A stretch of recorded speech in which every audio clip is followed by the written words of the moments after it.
action.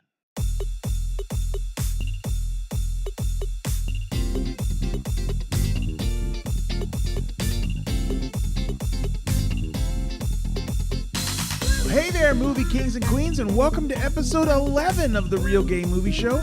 I'm your host, Mike Lovins, and with me as always is my superhero co-host, Ryan Provost. Hey, Mike. Hey, how's Ryan. it going? I'm good. How are you? I'm outstanding. Awesome. All right, so hey, I am really excited to talk about Avengers Infinity War. Yeah. But hey, before we get started, I'd like to mention a little bit of newsreel. Of course, you have to. And then I believe you have something you want to discuss with us as well. Sure. A little mini review of a non-Avenger I saw this week. All right. Well, let me get to the news, and then we'll get to that. So, okay. So MoviePass, the popular theater subscription service, appears to have changed its terms for new users. Up until recently, signing up for the $9.95 monthly service allowed you to see one standard movie per day at most theaters. So that's no IMAX, no 3D. But if you aren't already a member now, if you go to sign up, you're going to get billed your first 3 months up front, then billed quarterly from there. And here's the kicker. You can now only see 4 movies per month. So that cuts it down by quite a bit on what the subscription had been for. Yeah, it does, Mike. That's kind of a bummer. I mean, especially for folks like us who love seeing movies. I mean, maybe we're only seeing the one big movie each weekend, but there's times where I'm going throughout the week too, at least a couple times. You want to know what I think of that, Mike? What do you think?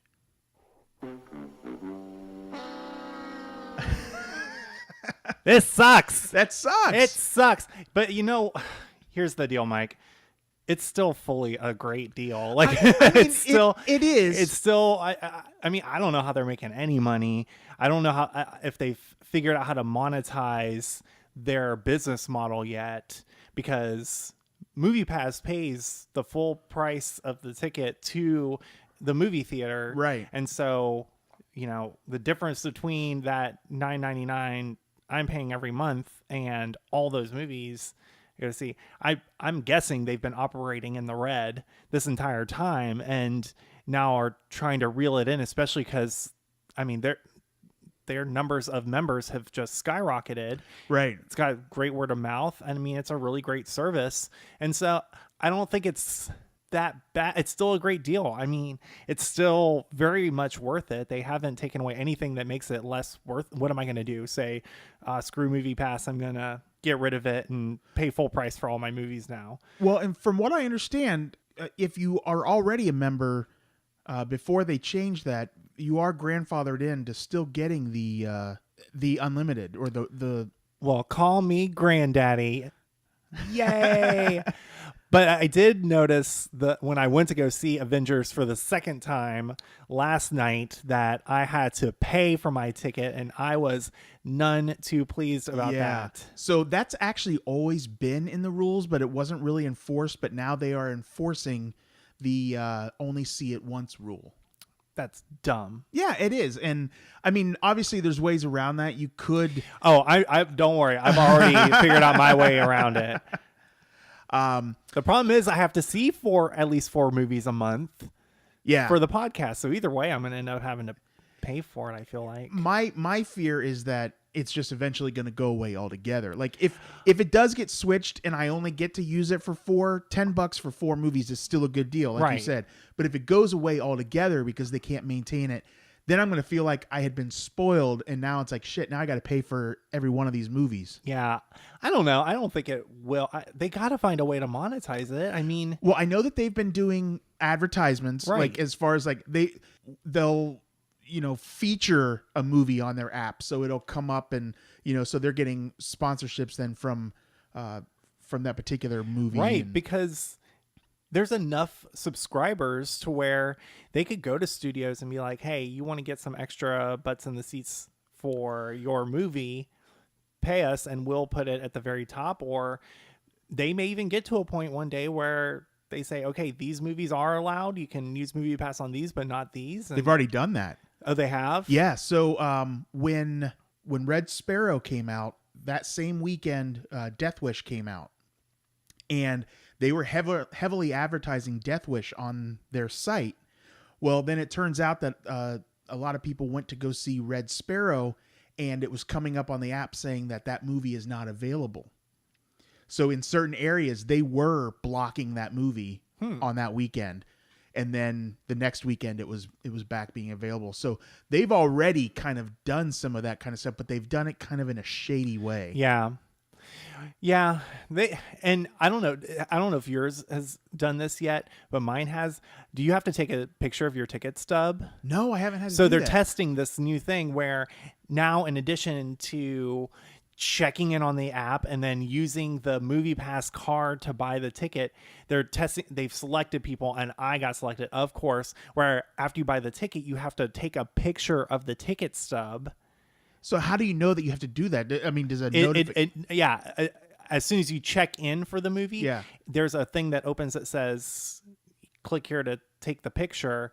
But then I forgot to take the picture after I saw a movie this week, and there was no way to like go in and actually take it. Like I ended up taking a picture just on my own camera. Right, in case they and come then, back to right, you. and then I was looking for it because the terms of the thing say if you don't take the picture, you will like have Movie Pass revoked forever. Like that's literally the language it uses. Yeah. You will lose Movie Pass and never get it again. And I was like, what? This is so harsh and I don't know why. So now I have this great fear that I'm just going to forget one time and lose Movie Pass, and they're just going to, like the soup Nazi in Seinfeld. Yeah. No movie for you. No movie for you. So that's a new thing. I just feel like that really annoys me because it's an unnecessary step now where Right. I have to, I already have 2 steps I have to take to. Well, it's like being micromanaged. You know, it's know. like, come on. Moving on. All right. Great. So, Ryan, you saw a movie that we tried to avoid, but you went ahead and saw it anyway. So We didn't try to avoid it. Did you Okay. try to avoid it? maybe I tried to avoid it. But see if you can change my mind here on why I should maybe go see it. So, what do you got? So I this week saw Isle of Dogs. I saw it. I mean, I'm a big dog fan. I love dogs. You're a dog lover too. I love dogs. I just don't love Wes Anderson. You own twice as many dogs as I do, in that you own 2 and I own 1. I'm not the biggest Wes Anderson fan. I haven't seen all of his movies. The ones I've seen have been fine, but there's something about his aesthetic. You know, I had the same criticism of Call Me by Your Name. Like, Call Me by Your Name felt just so pretentious, and Wes Anderson's aesthetic is just the most pretentious. It is, and it just rubs me the wrong way. Granted, his movies are very high quality. He makes good movies. Yeah. He just doesn't make movies for me. And so I saw this movie, and I actually really liked it. It was really good. It was very well done. The story was really great. It's about not too distant future Japan, where there's a dog flu that has run wild, and so all dogs have been banished to a trash island, and this one boy goes to the island to save his dog. And I really enjoyed it. I had a lot of fun. It was a really well-made movie, a really touching story, really creative. Okay. One thing I really liked about the movie, one of the choices Wes Anderson made that, again, can come off pretentious, but actually I thought was a really good artistic choice. And so it's one of the things that I think he contributed to the movie to make it better than maybe another filmmaker would have done. So every character speaks their native language in the movie. Oh, wow. So Okay. it's not a bunch of Japanese people speaking English. Every character speaks their native language. And it says it at the beginning of the movie, so you know, and you're not caught off guard. And it's not translated via subtitles. So the only times it's translated is, so there's scenes where the whoever's talking is being covered by an American news reporter. Okay. And so the news reporter is kind of mimicking what they're saying, and so that's how it's translated for you. And it works? Yeah, it actually works. And you know why it works well? And then opposite of that, it says every human character speaks their native tongue. All barks though have been translated into English. So all the dogs speak English. Gotcha. But it's cool because it puts the audience in the perspective. It puts an American audience in the perspective of the dogs, because dogs can't understand what humans are saying. So every time the dogs are around a human, like the main character, the boy who goes to save his dog, he's speaking to them, and you can't understand what he's saying because it's on Japanese and there's no subtitles. But you can understand what the dogs are saying. And there's a funny part where the dog's like, can anyone understand what this guy's saying? That's good. So, but they can understand like names and a couple of commands like sit and fetch, which are things that dogs get taught. So it was actually pretty cool. That I really enjoyed that aspect of the movie, that artistic choice. I thought it enriched the story and made it a little cooler than it could have been had they just relied on subtitles. Or I hate when a movie is set in a place, and like a movie set in Asia, but all the characters not only speak English, but like they speak it with like a British accent. And it's like, where is this coming from? So I thought it was really well done. But because it's Wes Anderson, there is a little bit of that pretentiousness that just rubs me a little bit the wrong way. So I would give this movie a very strong 3.5 reels. Wow, that's pretty good. Yeah, it's very, very good. I think I would be shocked if come Oscar time next year, it's not one of the nominees for Best Animated Film. And depending on something like The Incredibles 2, it might win. All right, well, you have convinced me that I should at least see it. You should give it a shot. You may not need to see it. It may not need to be one of your 4 movie pass. But when it comes out on demand, or I'm sure it'll be on Netflix. Right, you should definitely check it out. Awesome. I will. All right. So, hey, like I said earlier, we are talking about Avengers Infinity War. The Russo brothers have come back to do this movie. They previously did Civil War and Winter Soldier. Yep. The 2 Captain America movies. So I will go ahead and give a brief synopsis, and then we're going to go into it. But I don't think that this is another one where I don't think it's going to be very easy to talk about without getting into some spoilers. Well, how about this? How about you give your synopsis, and let's give some initial thoughts and talk as much as we can without giving spoilers. Okay. And then whenever we think we're at the end of that, we will give a very stern spoiler warning. Fair enough. Let's do that then. Okay. So spoiler free right now. You can listen, and you will not have Avengers Infinity War ruined for you yet. All right. So the brief plot synopsis is that so worlds collide when Earth's mightiest heroes and the Guardians of the Galaxy join forces to try and stop Thanos, the greatest threat they've ever known. Thanos is on the hunt for the 6 Infinity Stones, and if he gets them all, he'll hold the power to destroy the universe right in his hand. So pretty much then, this movie, and I don't think this is considered a spoiler, but so this movie pretty much stars everyone except Paul Rudd and Jeremy Renner. So no Ant-Man, no Hawkeye. Yeah, I if you look at the poster, that you can tell that. So I don't know if there's anyone else mainstream who you would expect to see who didn't show up. Yeah.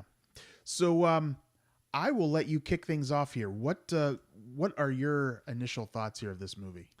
Yeah, I really liked it a lot. Yeah. It was, first of all, just got to say, the degree of difficulty in even attempting to make this movie with how many characters and huge celebrities and big storyline, all these storylines. The logistics of it alone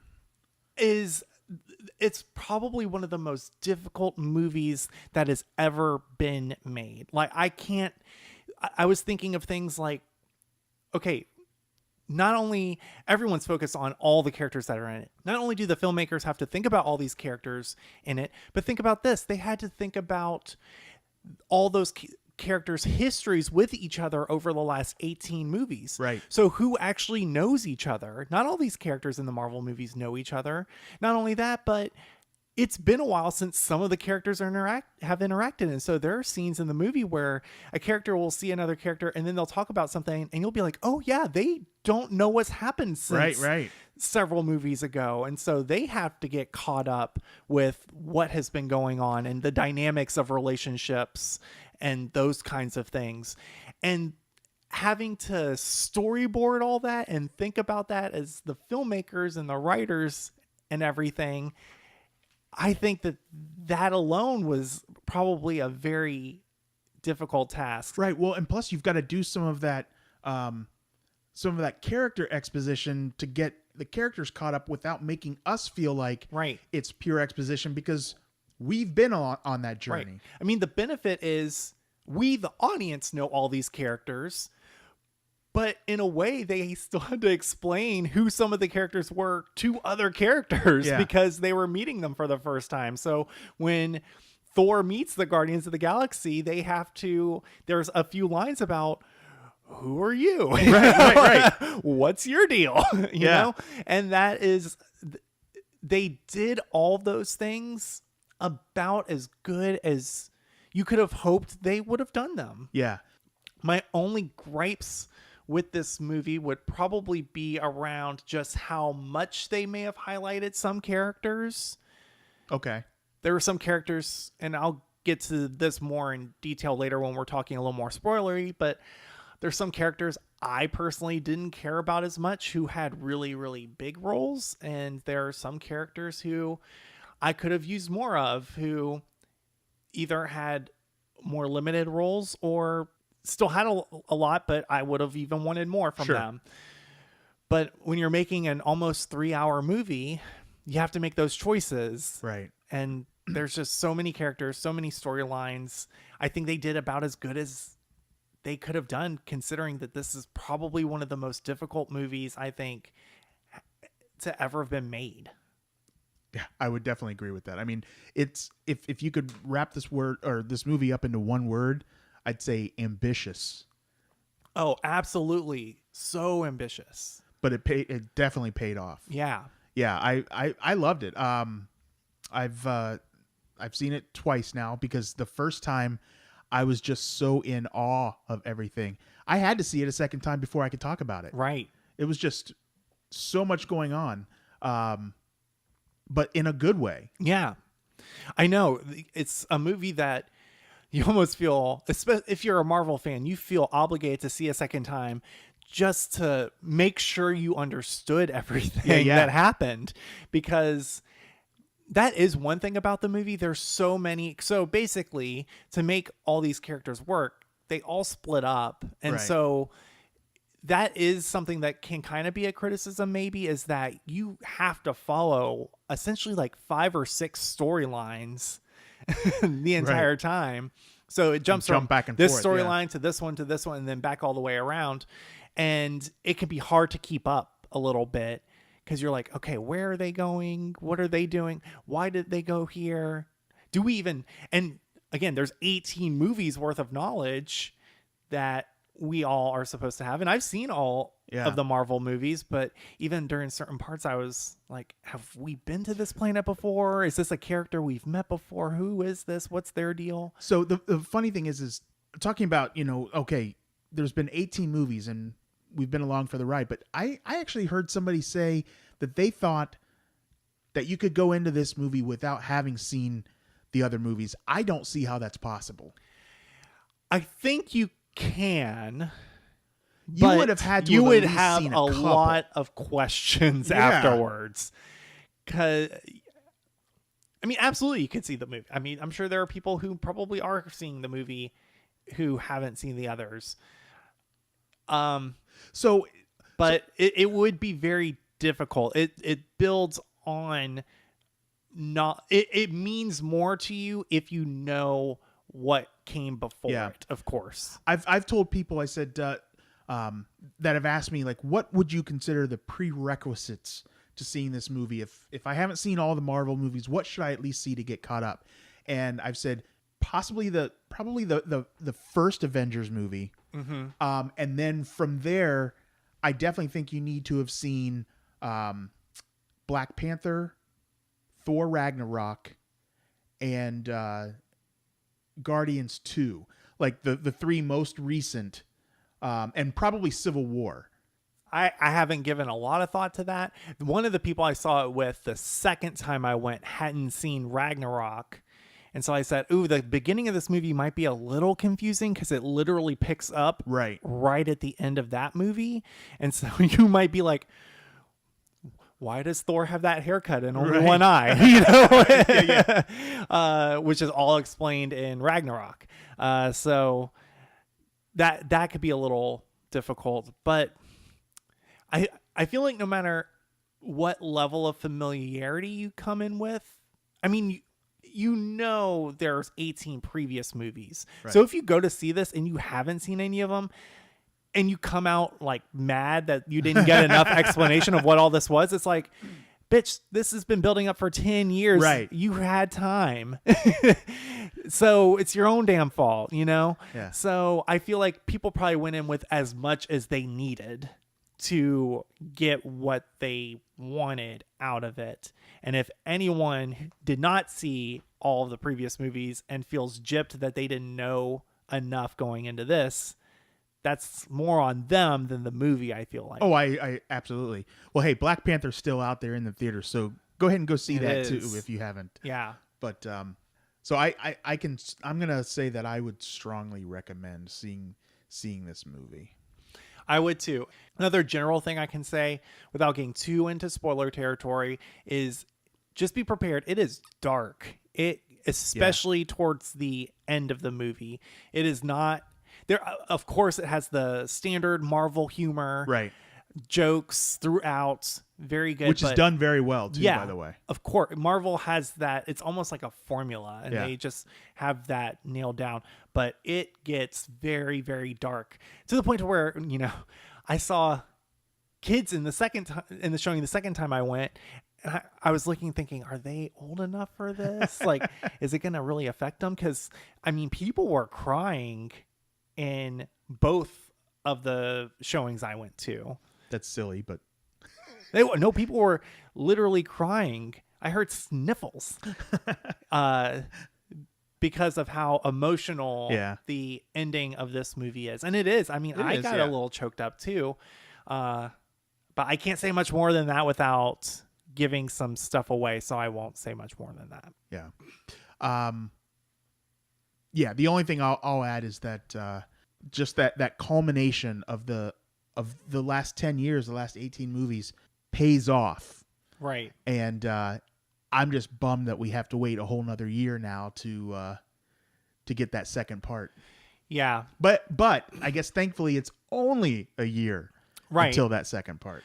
Which, we'll get more. We'll get more into this. I don't want to say anything else. I don't want to say what I want to say because I don't want to spoil anything. So I'm not going to say it.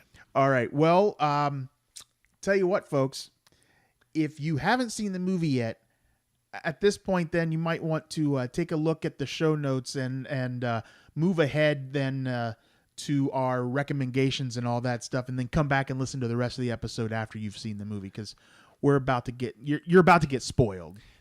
Well, yes. So, and not the good kind of spoiled, not the kind of spoiled your sugar daddy gives you when you got straight A's this semester at college. The kind of spoiled where you get sad. You don't want that. You're like spoiled milk. By the way, you were serving some real Hulk realness this episode with your green polo. Looking all... Yeah, I'm Bruce Banner, and then you're Hulk. Me when I get angry. Hulk review. I don't know. I don't know why I thought that, but I just looked over and I saw, all the green. I was like, I don't know if you did that on purpose. Sure. Yeah. Cool. All right. Sweet. So let's get into it. Let's do it, Mike. Okay, so in case it was unclear, full spoilers. You have been warned. Go away if you do not come for us and say we spoiled this movie for you. Right. All right. So everyone dies. Half of everyone dies. Okay, we don't need to get to that. I just wanted to Okay, well, let's start from the beginning and then go towards the end. So the first thing I wanted to bring up, just a small little thing, but so in the trailer, there was a scene where you see Captain America, Black Panther, and the Hulk and a bunch of Wakandan warriors like running into battle. That never happened. That scene is not in the movie. Yeah. And in fact, so then, really, except for after that opening scene, we never see Hulk again. Right. Through this movie. So, I actually kind of like how they made Hulk so scared of Thanos that he essentially goes into hiding. Oh yeah. I actually didn't put that together. That would be why he wasn't coming. Yeah. That out. At least that's what it seemed like to me. It was just like he got his ass handed to him, but I thought that was such a great way to introduce Thanos. Yeah, that whole opening because scene Hulk was is just right. He's been established as kind of the ultimate strength in the Marvel universe, and to see Thanos really just easily handle him without even using any of the Infinity Stones, right? Just his pure strength was really cool. And you go, wow, this is not a dude to be fucked with. Yeah. Now, so going back to Black Panther, like I really liked the villain in that Killmonger. Yeah. They have stepped it up, man. Thanos is absolutely the best villain we've seen in a Marvel movie. In my opinion. They're too different. It's comparing two very different things. I thought Killmonger was a brilliant he was the perfect villain for that movie, for Black Panther. Yeah. Not every villain has to be I'm destroying the universe, right? The interesting thing is that if you kind of break it down though, they're similar in the way that they're both the kind of villain that doesn't think they're a villain. They think that what they're doing is for the greater good. Well, that's the most compelling kind of villain. Yeah. Is a villain who's either doing something because they think it's good or is doing something. The only exception that I can think of at the top of my head is the Joker from Batman, who always is just doing stuff just to start chaos. Right. That's all he cares about, which is almost scarier. Yeah, I thought they did a really good job of establishing the motive of Thanos. Uh-huh. It seemed genuine. He seemed like a pretty fully fledged out character. He wasn't, and I couldn't help but think, wow, this character being all CGI looks very real. It looks great quality, and Justice League couldn't even get like, oh my gosh, DC, watch this movie and come on, you couldn't even get your CGI character right. This character is fully CGI and was just a full being. I had some issues, pros and cons with the CGI, and we'll get to some of that later. But as far as Thanos goes, the CGI was fantastic. I can even remember this time around, there was a close-up on Thanos, and you could actually see like where there was like hair like on his shoulder, or just like what would just be a normal being. Yeah. There was some really good detail in there. Well, and I mean, Josh Brolin's performance was great. Yeah. I thought, for again only being a voice, he brought a lot of character through that voice. I think he may have done the motion capture. I'm sure he probably did, but still, when you have a CGI character like that, sure, the motion matters to a degree, more so in some other performances, like I would say Caesar from the Planet of the Apes movies. Right. Much more important with the moving, the way Andy Serkis embodied that character. But with this character, I thought just the way he conveyed himself through the voice and the way he talked about what he was doing and why he was doing it was so well done. Mm-hmm. Such a strong villain. And they've been building up to him ever since the first Avengers. And I remember in that post-credits scene, I didn't know who the hell Thanos was. I had to look it up and be like, who is this? And they've been building him up ever since then. So for the past 6 years to be this ultimate bad guy, and he totally lived up to it. Right. Absolutely lived up to everything they've been building him up to be. Okay, so let's break it down by the different storylines that this movie goes through, because like I mentioned in our initial thoughts, this movie kind of splits all of our characters up and sends them on their own kind of mini mission. So I think it may be easiest to talk about this movie through each of those little mini missions. Sure. So we have one group that starts forming on Earth early in the movie. So Hulk gets sent to Earth and he's with Doctor Strange and Tony Stark. And then Spider-Man shows up. And then very quickly, Tony and Spider-Man and Doctor Strange get taken aboard this spaceship and go out into space. So they end up at Titan, which is Thanos' world. Yeah. home world. Yeah. So what did you think of that storyline, the Tony, Spider-Man, Doctor Strange combo? Well, first of all, the initial interactions between Doctor Strange and Tony, you can tell that these guys are two very smart men who are butting heads pretty quickly. But I love how Tony Stark and Peter Parker are still kind of building that mentor. It almost had a Batman and Robin kind of feel. It In did. fact, Doctor Strange goes, yeah. "Is this your ward?" Yeah. So yeah, and even with the suit, because Spider-Man wears the Iron Spider suit in this, and so he is almost kind of like a mini. Yeah, Iron Tony Man. just happened to have it ready to go. Yeah, I didn't even think about this pairing going into this movie, but I thought it was really great to pair Tony and Strange. I thought because of the fact that, of course, these two characters would butt heads. They think they are at the top of their fields. Right. You've got both science before versus they were, magic. Right. Before they were superheroes and after. Yeah. So before they were superheroes, Tony was the head of this huge corporation, one of the richest, smartest guys out there. And Doctor Strange was a world-class surgeon, one of the best in the world. So they already had this foundation of being better than everyone. Right. And then becoming superheroes only made that exponentially worse. And so it was cool to see them interact with each other and really kind of butt heads, trying to figure out how to stop Thanos. And then ultimately, towards the end of the movie, they really clash, and it leads to all the craziness that happens there at the end. So they go on that journey. Then we have Thor's journey. So we met him at the beginning of the movie, getting defeated by Thanos. Thanos kills Loki. What did you think of that death? Yeah. So I think Loki's finally dead.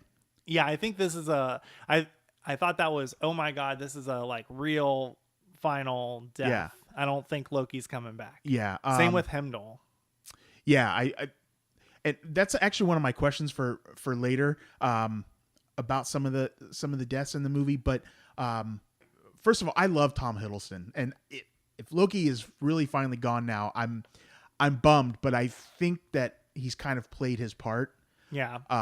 But I was shocked though. I really thought that Loki was going to end up going with Thanos to Earth or whatever and helping him. I was shocked that he actually ended up dying. Yeah, I thought that would have been a little played out though, because he already had that role in Avengers 1. Yeah. And I thought this was a good way to send that character off. Give him, because he's always been kind of, It was almost kind of a redemption kind right. of thing for him. Yeah. Right. But yeah, so that happens, and then Thor gets picked up by the Guardians, who are going to They answer that distress call. right from the Asgardian refugees. So when they get there, everything's destroyed, but they get Thor and have that brief interaction. Now, I loved that scene between Thor and the Guardians.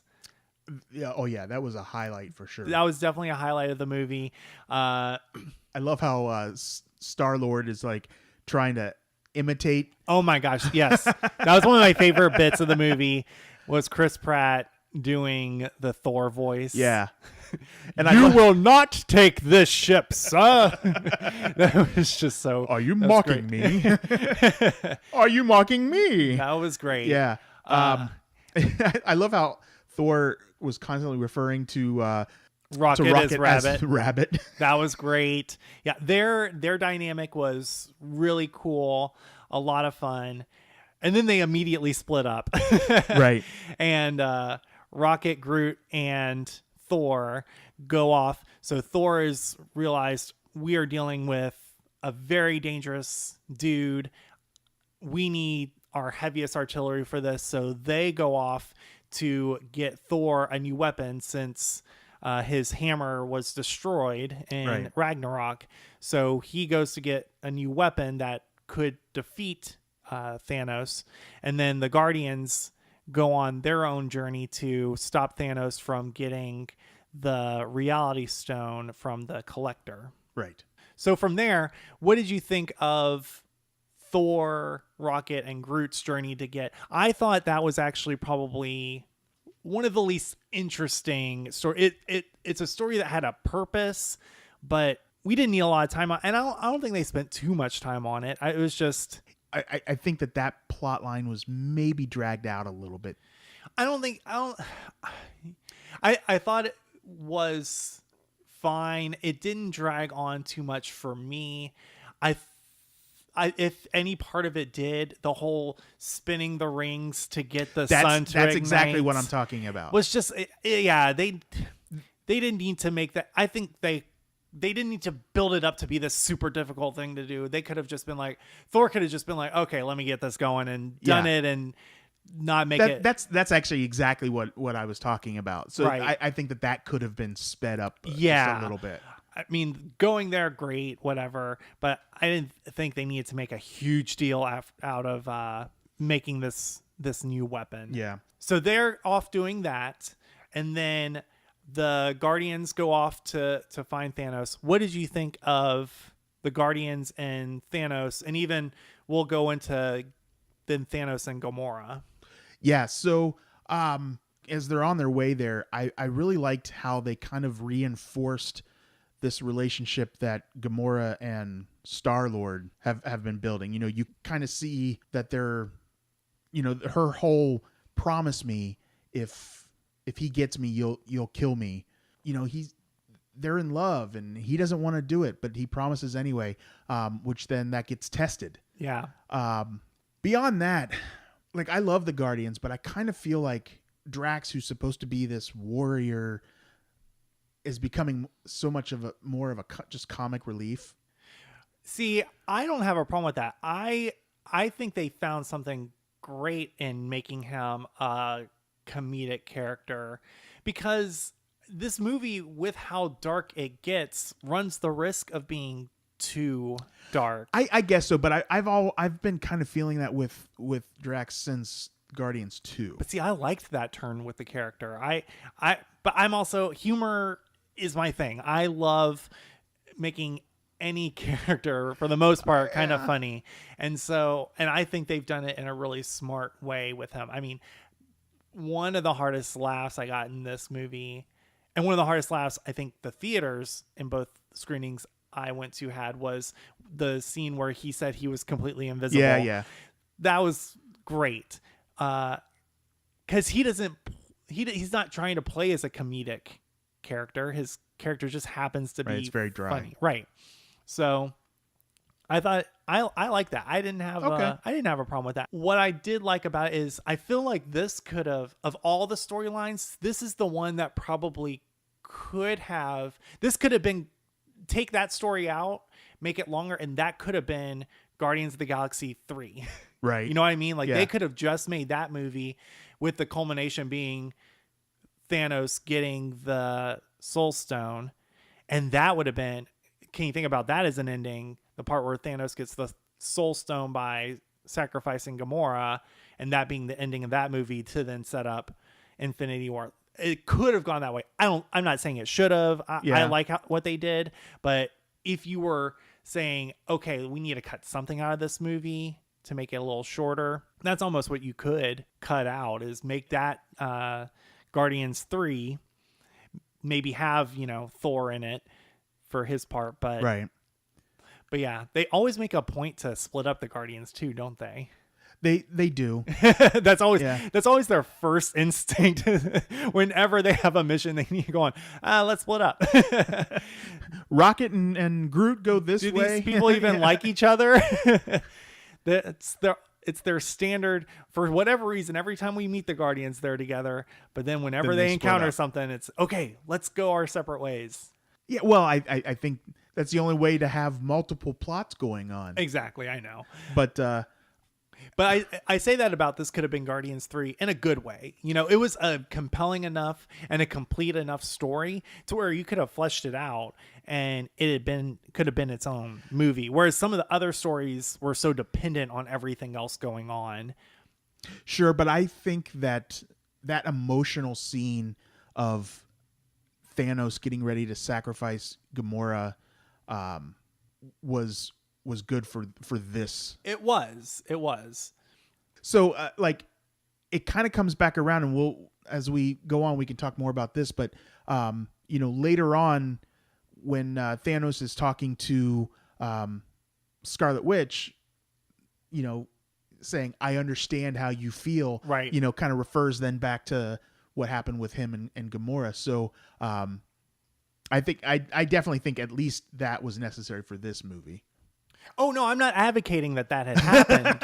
I'm just saying that as this was the most complete storyline. And I think when you're talking Avengers and bringing Guardians in, I feel like that always would have felt like its own separate story. Gotcha. You know what I mean? Yeah. Like it's the story that feels the least connected To the Avengers. to everything else. Yeah. Even in your intro, you said Earth's greatest heroes And the Guardians. Right, You know right. what I mean? Yeah, So yeah. that's No, I that's all I getcha. mean by that. I I gotcha. think it fully belongs. I don't think it feels forced into the movie. But if you were going to say which of these was enough on its own to be a Gotcha. separate movie, Okay. that could have been Guardians 3. It could have. I'm Yeah. not saying it should have, but it absolutely fully could have been its own thing. So the Guardians who are on their mission meet up with Thanos, and Thanos takes Gamora. So let's talk about that. What did you think of everything with Thanos and Gamora?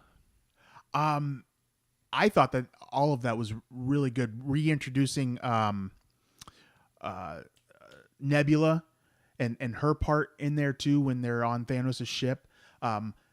Even the stuff like when they first get to Thanos' ship and they're having that conversation about how Gamora's like, I hated this place, I hated being here, and Thanos is just like, yeah, I know, you told me. Yeah. I really liked their relationship. I loved did the too. flashback scene of how he Oh, yeah. adopted her. Yeah. I thought that was really good. I thought they did a good job of establishing his care for her and her hatred of him. But so when she thinks that she had killed him earlier on, and she's crying, are those just is she actually weeping thinking that she killed him, or is it just like, because oh my god, it's I think it was such a burden lifted off of her. Yeah. That I think Thanos wanted to believe she was mourning him. yeah And so that's why he said what he said. yeah But no, she was just, I think it's one of those things you feel so emotional when you've completed something that you've wanted to do for so long. It would have felt like, had she actually killed him, Yeah. that her entire life had led to that moment, and when it finally happens, it's like, this was it. Right. Yeah, but so when we get to them together by themselves, yeah, you really do believe that Thanos truly loves her. Yeah. In whatever way it's possible for him to.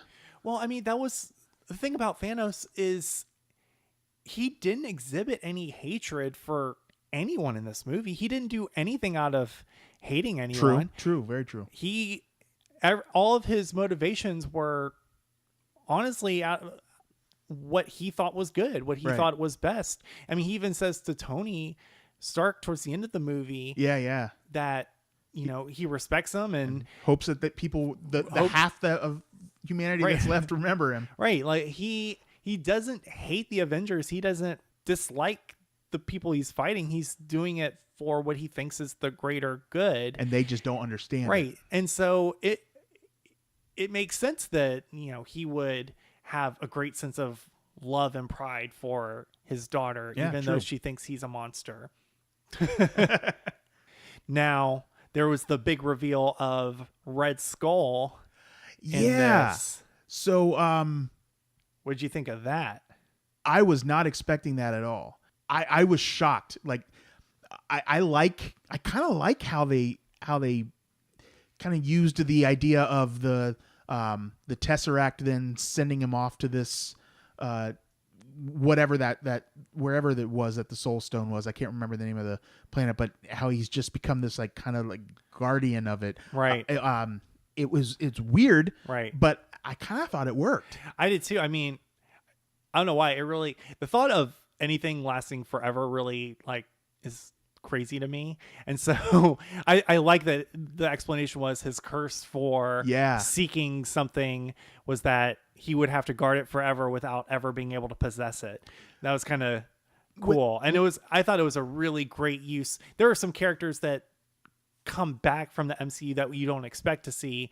And I think he was probably the most surprising one. Biggest gasp, I think, in my audience was seeing him. And he plays such a small role, but how brilliant to bring back a character like that, even for a small role in a movie like this. Right, because it could have just been any kind of like mystical. I know, I was expecting it just to be the robe, faceless robe.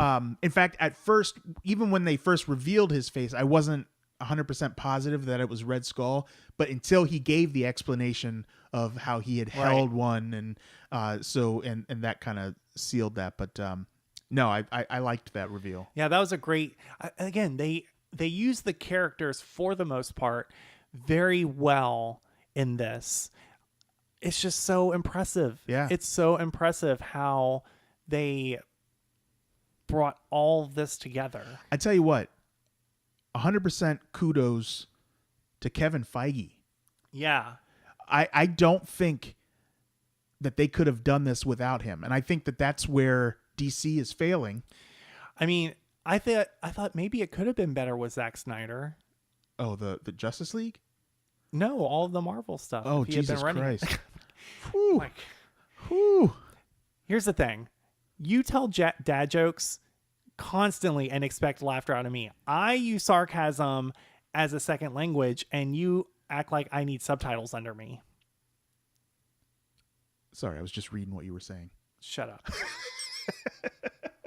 Shut up. I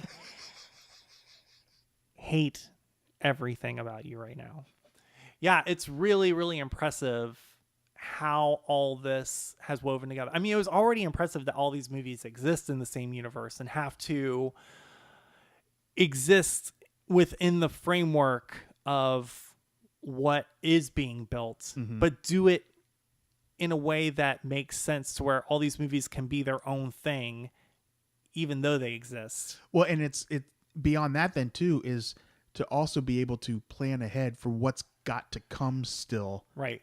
But that's why I mean is that they built all that, and then even though the Guardians movie has a super different feel from Black Panther, which has a super different feel from Thor, right? They all have all these different feels. so the fact that they can all come together in a movie and it feels fine, it feels natural, it doesn't feel like you're forcing Doctor Strange to live in Iron Man's world. Right. It feels like they all live in the same world. And I was worried about that going in. Like, is it going to really clash having these different characters together? And it didn't. That was great. That was really cool. I respect so much what they did. Right. Now, the next storyline, we're back on Earth. Yeah. And Scarlet Witch and Vision are together, and Thanos has sent some of his minions to get the Mind Stone out of Vision, and so they have to fend off those folks, and they get some assistance from Captain America and Falcon and Black Widow. Very great reveal of Captain America, I thought. Yeah. By the way. Yeah, he great entrance into the movie. Just standing in the shadows, just ready to kick some butt. Showing off his new rugged emo look. Yeah. When that train goes away and then there's Cap, you're like, okay. At first, I'm thinking that it's just him, and then Falcon comes in, and then Black Widow. I like the way that each one of them kind of came in and did their part, and then no, it was definitely a great entrance for those characters, especially Captain America. As far as their story goes, so they enlist War Machine, Don Cheadle, and go off to Wakanda to try to extract the Mind Stone from Vision, because that's the only place they could think of that they could do it without killing Vision. Right. And Bruce Banner goes with them. I forgot. He's part of that story. Right. Yeah. So many characters to keep up with. So they go to Wakanda, and story picks up there. Now, real quick, with that, I was a little disappointed that there wasn't a little bit more interaction between Bruce Banner and Black Widow. You know, because they had kind of had... Well, think about it. There were already 2 love stories featured in this movie. You have Quill and Gamora. Yeah. And then you have Scarlet Witch and Vision. I think it would have been a lot to try to squeeze in any explanation of this other one. Plus, for the purposes of this movie, it makes more sense to focus on, because of how the movie ends, to focus on the connection between Scarlet Witch and Vision. Those 2 characters, they're my least favorite of all of our heroes in... Mine too. I think that's probably true for a lot of people. Yeah. But I get why they had to be a focus. I just didn't like that they had to be the focus. You know, I get that with Vision having an Infinity Stone, literally part of him. Right. His character had to be a big focus, but I don't care enough about either of them to feel much for them. The interesting thing, though, too, and something that I kind of was thinking about, was that one of the subplots and why they go to Wakanda is to try and get the stone out, but they never succeed in doing that. So, like, there's parts of that are unfulfilled anyway. Well, the whole Wakanda thing, okay, that totally didn't need to happen. They didn't need to go to Wakanda. They could have written around that. Right. And in fact, Chadwick Boseman doesn't have much to do in this movie. Right. It's totally just to throw Black Panther in. He exists just to provide the army to fight the aliens. Right. Of the characters who get underutilized, especially if someone went into this movie thinking, oh boy, I just saw Black Panther, I love that movie, and Black Panther is going to be in this too, and it's going to be so awesome.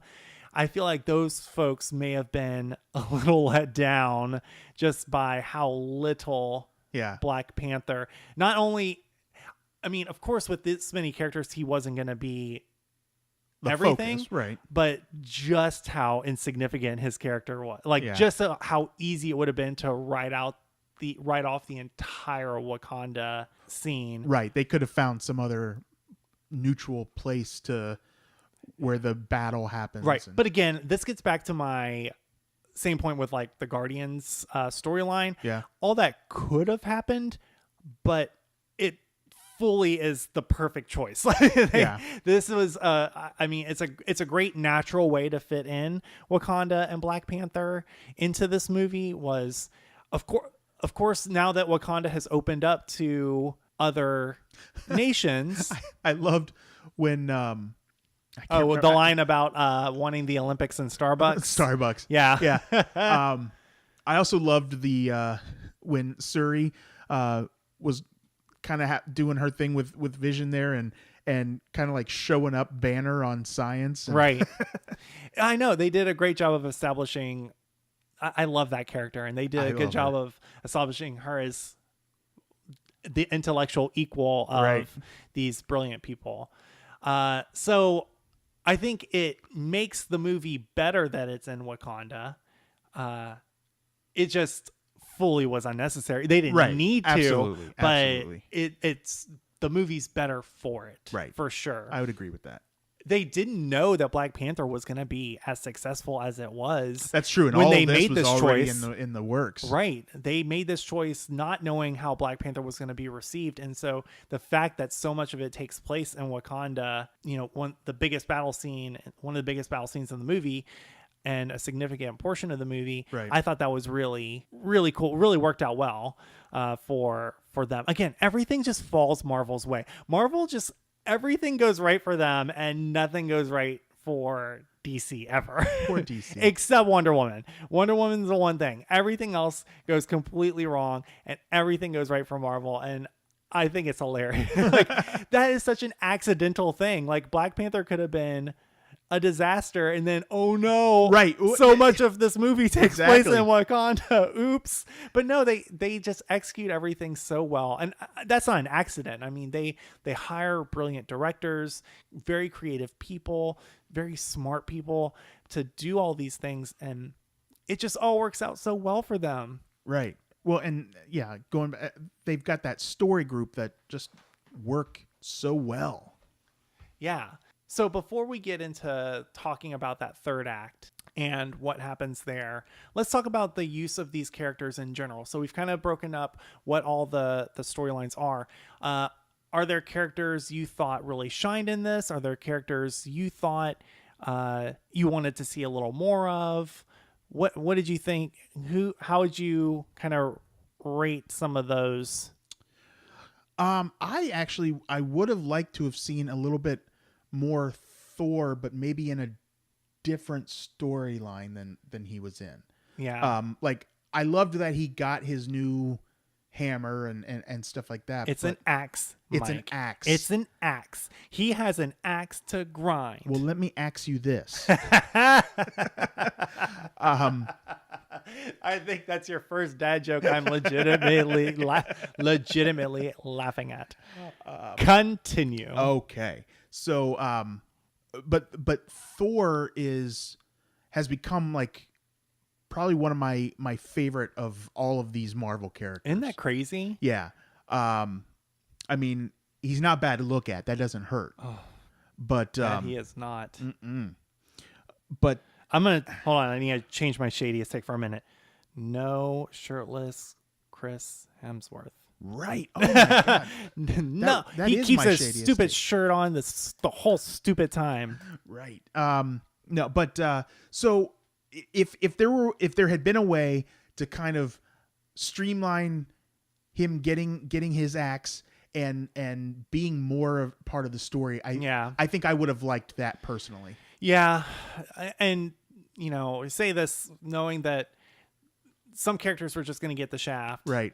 And but he gets his moment. I mean, I think visually my favorite moment of the entire movie was when he comes down to Wakanda with the axe and the whole screen basically turns into lightning. Yeah. And that was just so cool. I feel like I lost a breath when that happened. I mean, and that's why I say, like, I get why they had to do that little mission to get the axe. Right. But that really made it like, wow, that was really cool.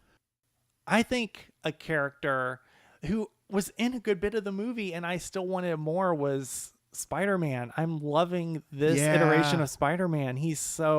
Tom Holland is so perfect in that role. I think he's the best Spider person we've had on screen so far. Even though he got a good bit of screen time, I could have used even more. I love that character. He's so great. Yeah, and we kind of talked about it a little bit earlier, but I'm loving that relationship between Peter Parker and Tony Stark. It's just, they kind of took what was built up in Homecoming and continued on with it further. I really hope that in the next Spider-Man movie that we have some more Tony Stark in there. Well, I love that he's a kid. This is the first Spider-Man where he's actually kind of a teenager and he's younger and but he's still capable. He's still sorry, Mr. Stark. Right. I know. I love that. He's this immature kid, right, who always talks about old movies, which are a really old movie, Aliens.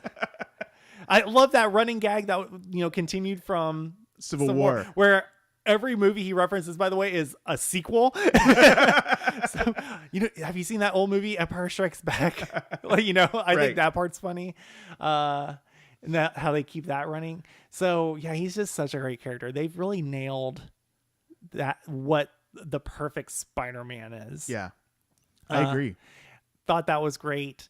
So I said that I liked the way that they had Hulk kind of afraid to come out. Yeah. But I wish at least at the end we would have had him like I was expecting him to like Hulk out and jump out of that suit. Yeah, same. And I would have liked that. And that they've done such a good job with their use of the Hulk in this universe. Instead of giving him his own movie, they let him steal every movie he's in. And they've done such a good job of using him. He's just been such a great character. And so, yeah, my heart was a little sad that we only got that first little glimpse at the beginning and then we never got to see Hulk again. It's almost one of those things where it's like, if I had known this was all I was going to get, I would have enjoyed it more, I was mentioning that some of the CGI kind of didn't work for me. Sure. Part of that involved the Hulkbuster suit that especially when the helmet came off. Yeah, it was bad. A floating head kind of thing. That looked a little bad. Yeah, so in that particular case, then it would have been better, I think, if we had Hulk and then he was just back to Bruce Banner outside of any kind of suit. Yeah, because that head floating inside the suit just looked bad. Yeah. That was not great. You know what I loved though? I kind of loved the return of Fat Pratt. Yes. Yeah, so great. He was kind of looking a little pudgy, and it worked for. Can I tell you, I'm still living for him. Like I would do all the bad things to Fat Pratt. Oh, absolutely. As much as Fat Pratt, Fat Pratt. I don't care. A Pratt's a Pratt, and I'm all about that. You're all about that Pratt. All about that Pratt. I thought he was great. Not just that he was fat, but that he was. Well, I love how they were like kind of making fun of that between him and Thor. Oh, I'm sure that was a conscious decision. Oh, like, absolutely. Let's have this juxtaposition of Fat Pratt and full on built to the gods Chris Hemsworth. You're a dude. I'm sure, a man. I'm sure Chris Pratt was all too fine to eat 3 cheese pizzas a day for this role. It's fine.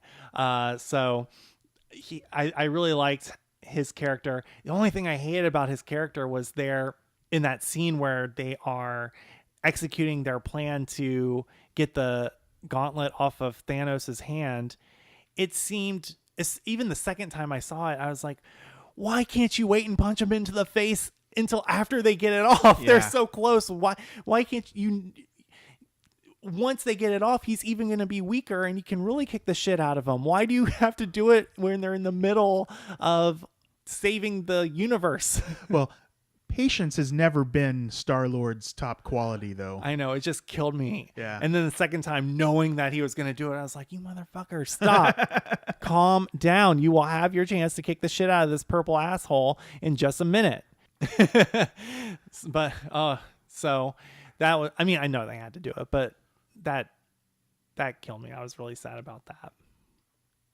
You know what character was featured more prominently in this movie than I expected was Doctor Strange. Yes. I wasn't expecting so much Doctor Strange in this. Yeah, especially because he's probably, he's only had one movie compared to a lot of the other characters. He's definitely a lesser known character. Right. But I felt like his character and his interactions actually held some importance in this movie. Yeah.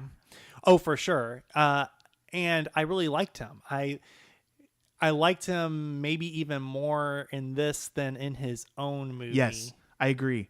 That was one of my least favorite of the. I liked it, but it wasn't one of my favorites of the standalone Marvel movies. Right. And I'm very interested to see where his story is going to go in the next one based on how they use him, which we'll get more into that when we talk third act. Yeah. And what happens. But I thought it was really great to pair him with Tony, like we already talked about. I thought those characters played really well off each other. And I mean, he does a good job of playing this magical asshole, Right. It's a good character. And I'm glad I didn't expect him to get so much screen time, but after seeing the movie, I'm glad he was featured as prominently as he was. Yeah. And one of the things I noticed too, and this is again just comes back to the attention to detail, but in the scene where he's holding the time stone and sends it off to Thanos, how he's still got like the scars on his fingers. Yeah. And, it's like a little thing where you might not notice that they weren't there if they hadn't been, but they just they're just great with those details. Right. Yeah.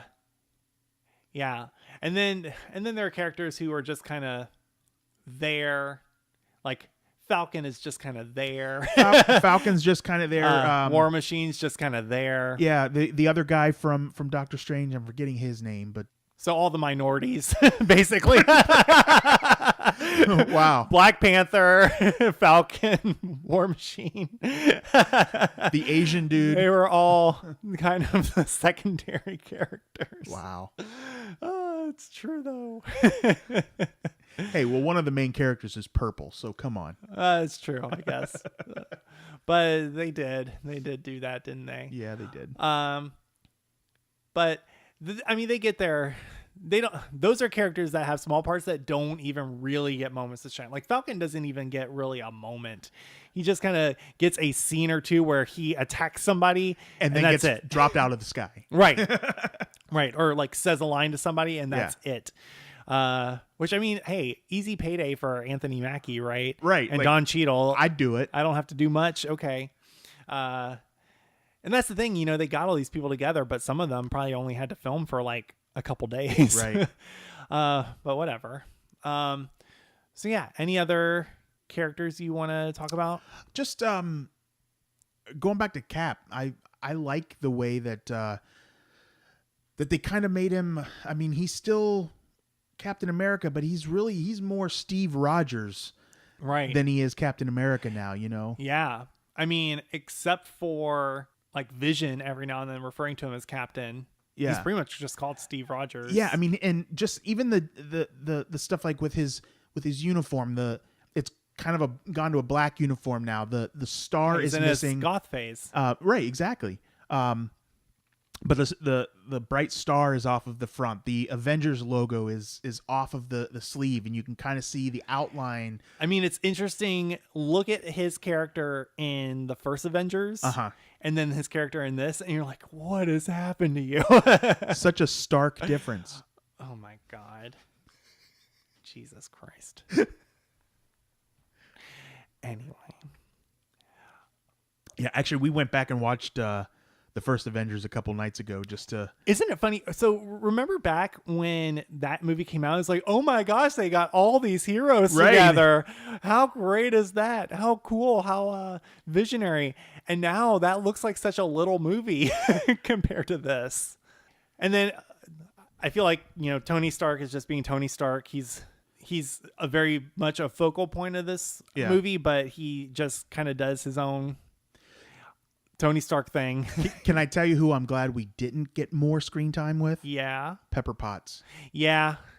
When he left and she was still on Earth and she started fizzling out on the phone, I was like, okay, I'm good with that. Yeah. Yeah. So, I almost would have preferred, instead of a scene of us being sad that Tony's leaving Pepper, I almost would have preferred, instead of leaving the school bus, if Peter had left like Aunt May's house and she's like, no, don't go, and then sees him go up. Like, that would have been a little more. It would have had more emotion to, or I think more, so too. Yeah, more levity. Okay, Mike, let's get into the third act. Just everything that goes down. I think we probably all had expectations of what was going to happen going into this movie. Right. How did what did happen compare to what you thought was going to happen? Okay, so first of all, when I had heard that they had decided not to officially make it Infinity War Part 1 and Infinity War Part 2, I didn't expect it to end on such a cliffhanger. I thought that it was going to... I don't know. I did, because I think the reason they changed the title is, and the reason we haven't gotten a title for the Avengers 4 is because it is going to be Infinity War Part 2, but I think the title is going to be something kind of spoilery about what happened. Okay. That's what I think. Gotcha. Like, I think we'll get a title release after everything has gone down, like after it's clear everyone has seen this movie.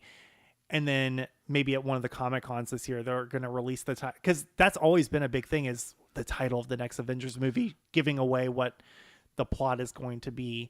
I think it's going to be something that ties into everything that happened at the end of this. Because I always fully expected, I mean, a cliffhanger with the movies being a year apart. That's yeah. true. Like, yeah. I thought it was always obvious that they were going to build on it. I think the only reason... Well, I reason... figured they would build on it, but it directly, like I still assumed, even going into this movie, that next year's movie was going to be essentially Infinity War Part 2, just with a different title. I guess I think what I'm mainly saying is I didn't expect this movie to end with half of our heroes dead. Right. Yes. Is the bottom line. Yeah. See, I expected Thanos to get, most of the Infinity Stones in this one, and maybe still need like one or two. Right. And that would be the focus of the next movie. So when he got the last one, I was like, wait, oh no. And then he snapped his finger. And I said, wait, oh no. And then everyone started dying. And so I was like, so I fully didn't expect that. I did not expect I expected deaths. I didn't expect half the cast to be dead at the end of this. But let's talk about that, because I felt like, of the people who died, most of them are people who have a movie coming up that's been confirmed. Right. Yeah. So Black Panther 2 is in the works. They've already announced a Spider-Man sequel. So as soon as you see them start to die, it's like, oh, this isn't a for real. This is going to be reversed on some level. So I think Doctor Strange probably put some kind of spell on the time stone before he gave it to Thanos. I don't know what he did, but whatever he did obviously is part of what he saw in that vision. Right. When he said there's one there's one scenario out of the 14 million I saw where this ends well. Because remember, there was the line in the spaceship where he said, if it comes to you, the boy, and the stone, I'm going to let you both die Right. to protect the stone. And then he fully does the opposite Right. and gives up the stone to save Tony's Tony, life. yeah. He clearly saw that in the vision for the one scenario where they win. I think in his mind, he also saw, a few million of the scenarios. He also did that, and it still ends up bad, which is why he's not like confident, like, don't worry, Tony, it's cool. We got this. Right. But, he knows something. Like, he knows that Tony has to be alive for this all to work out or something. So he knows exactly what he's doing. He knows more than we do, for sure. Right. And that's why I think we're going to end up losing some of our original Avengers. Yeah. Because they're the ones who are left, essentially. Right. Of the ones who survive, it's the folks from the original. I mean, we don't know if Hawkeye did. Right. Yeah. I guess. But it's the original Avengers, Hulk and Thor and Captain America and Iron Man and Black Widow. Well, But then we Rocket have was we still have there. other Yeah. we have some of the newer folks, but it basically that circular shot they had in New York in the first Avengers, those people are still Right. alive. So I think what's going to happen in the next one is they're probably going to some of them are going to have to sacrifice themselves for the rest, Yeah. for the half of the universe that died in this movie. to get So I think we're losing Captain America and Iron Man. Yeah. I think those are going to be the two major sacrifices in the next movie. Why do you think that? I just think part of it is knowing that Chris Evans is kind of ready to let this role go, and I think that the way that they made a point to save Tony this time, I think that's going to play into his then sacrifice Right. at the end. You know what? I think the big four might all die. I think Iron Man, Hulk, Captain America, and Thor could die. Here's why. Wow, So okay. Well, so Captain America and Iron Man both have proteges who can kind of fill their shoes. Right. So Iron Man has Spider-Man. They've kind of set him up as like, Tony Stark's successor. Yeah. And then Captain America, they have Bucky. So Bucky, I could see something where Steve Rogers sacrifices himself, Bucky comes back to life and assumes the role of Captain America. Yeah. Which he's done in the comics. Right. With Hulk, he's having trouble coming. So I could see this coming back as the Hulk. This whole movie, he tries to have Hulk come back and he doesn't. I could see Hulk coming back one last time and then sacrificing himself in one last Hulk smash moment. Right.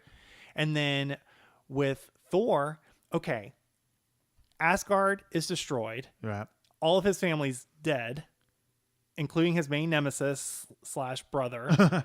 Half the Asgardians are dead.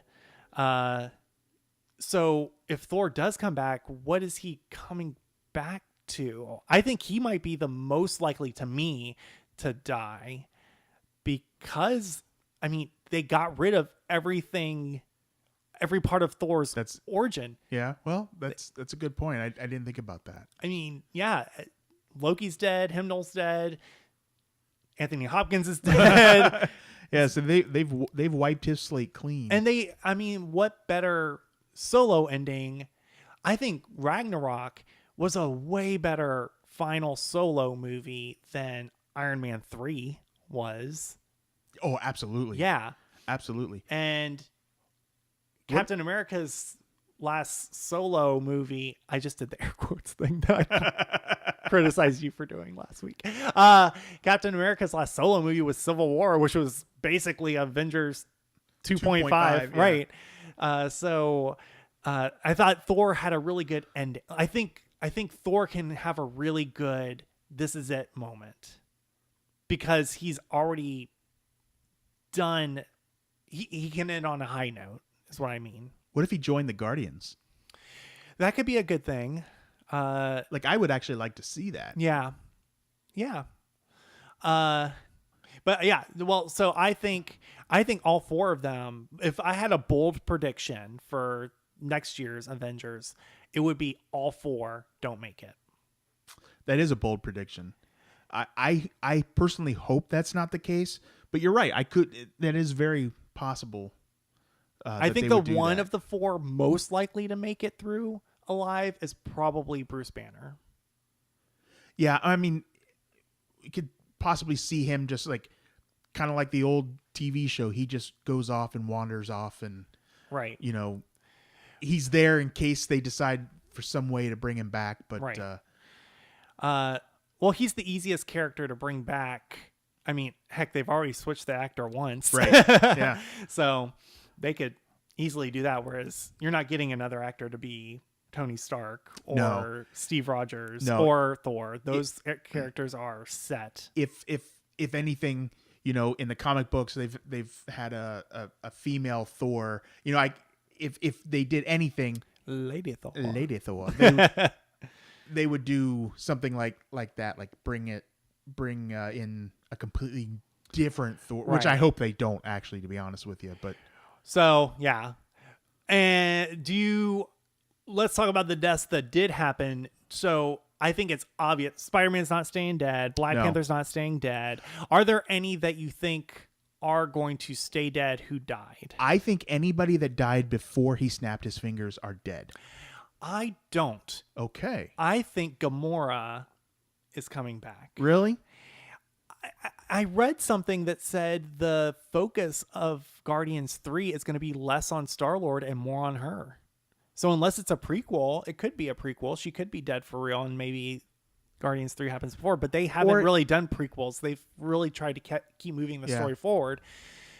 But I've heard that she is going to be the focus of that one, and it's going to be hard for her to be the focus with her dead corpse at the bottom of that cliff. What if the focus is what to do without her?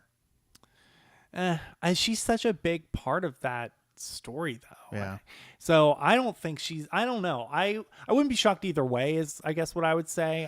I mean, I guess if there's with Thanos now having the time stone and having all of them, I guess I could see him somehow wanting to bring her back. But I definitely think Loki and Heimdall. Yes, they're done. They're gone. Yeah.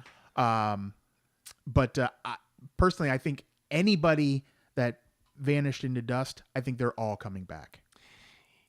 Yeah, because I can't. I don't think we can. I mean, some of them may come back and then die again. Oh yeah. Right, but I think you're right. I think they're all coming back. Right, because I mean, if some were coming back, I don't. They'd have to really explain why some of them still stayed, dust. Yeah, and some don't.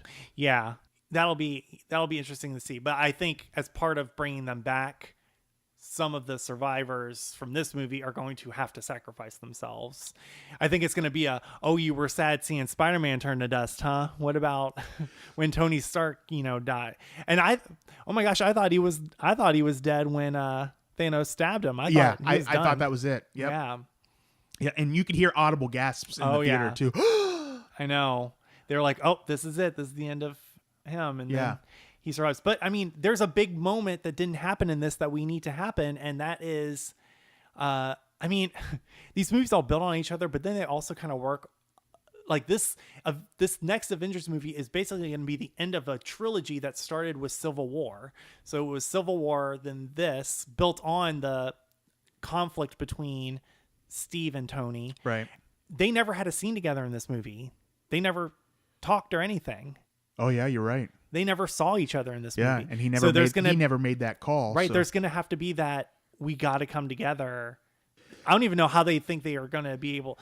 I think Strange is going to let them all know, okay, I did see a possibility where this happens, and the 1 in 14 million, this had to happen, and here's what we do next, and that's what propels it. And part of it is going to have to be them getting back together, and that's the big scene we're going to need. Well, and I actually think that when Captain America and Iron Man die, I think they're going to be together. Aww. I think that they're going to be doing something. That's so romantic. I know, right? Isn't it sweet? Yeah. Oh. Yeah, but I think it's going to be like them being like, okay, we've got. Are they this. going to be holding hands? They're going to hold hands Oh, with. it's cute.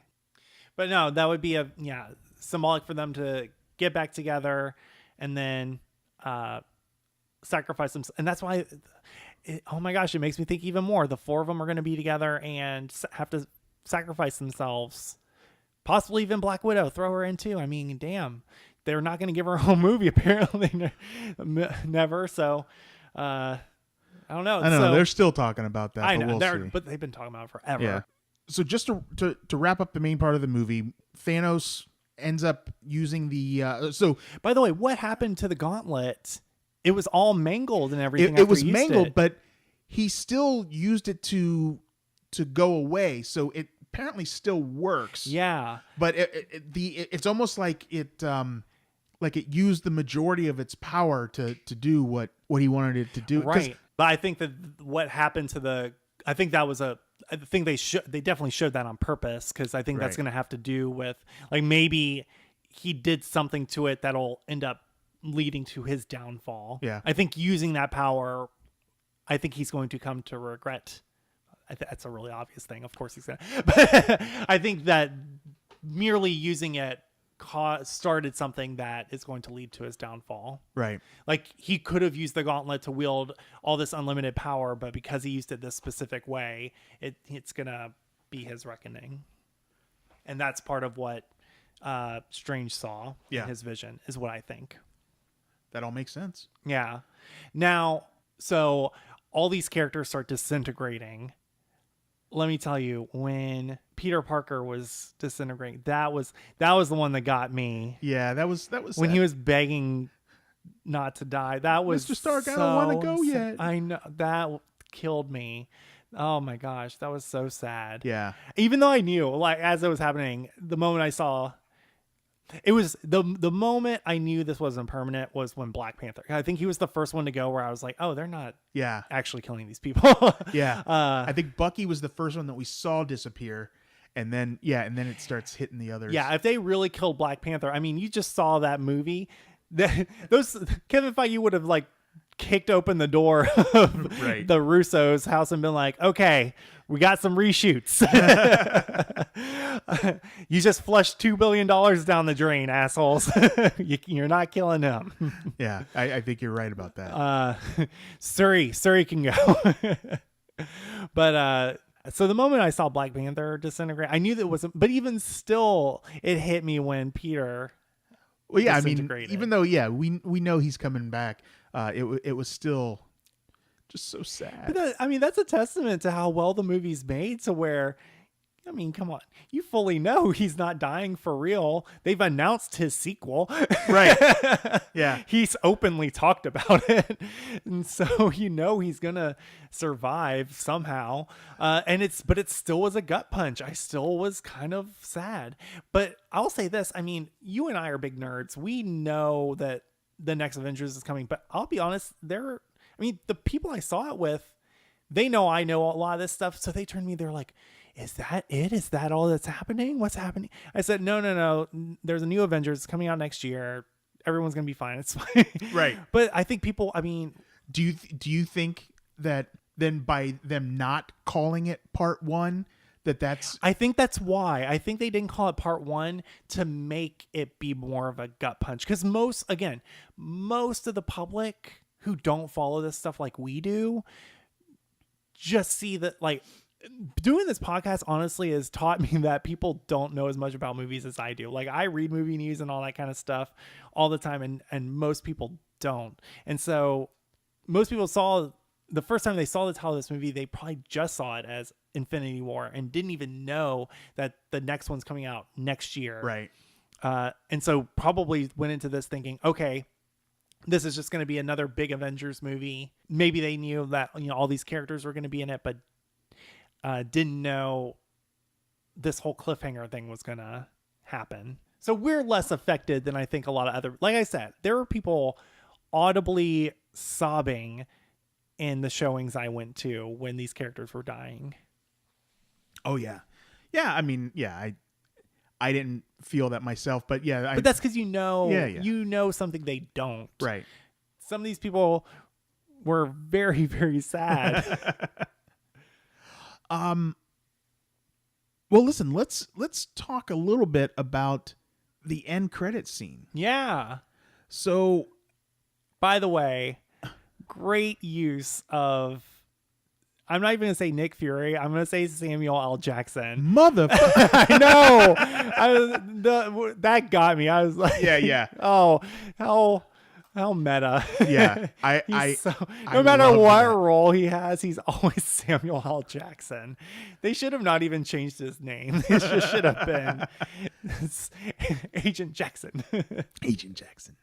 But so something that we're, as we're talking about the next movie, something we're not talking about is what role could Captain Marvel have in that? Well, that's what I was wondering going into this movie was, okay, there's 2 movies between Infinity War and in whatever the next Avengers is Right. going to be called.